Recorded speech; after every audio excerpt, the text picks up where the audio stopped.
خبر شامل کرتے ہیں اوکاڑا سے، جہاں پر ہمارے نمائندے وحید طارق بلوچ کے مطابق دربار بالا پیر تا ستگرہ روڈ انتظامیہ کی عدم توجہ کی وجہ سے زبوں حالی کا شکار ہے اور کھنڈرات کا منظر پیش کر رہا ہے۔ صرف 5 کلومیٹر کا فاصلہ لوگوں کو 1 گھنٹہ میں طے کرنا پڑ رہا ہے۔ دربار بالا پیر تا ستگرہ روڈ واحد روڈ ہے جو اوکاڑا کے کئی دیہاتوں کو بھی ملاتا ہے، لیکن عرصہ 8 سال سے ٹوٹ پھوٹ کا شکار ہے۔ اس روڈ پر بے شمار گاؤں واقع ہیں اور کسانوں کو بھی شدید مشکلات کا سامنا کرنا پڑتا ہے۔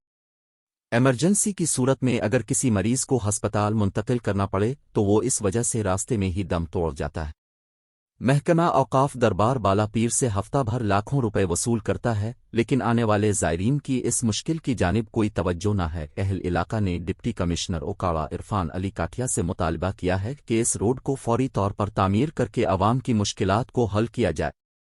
اسی کے ساتھ اجازت دیجیے، دیکھتے رہیے گا کائنات HD چینل۔ اللہ نگہبان۔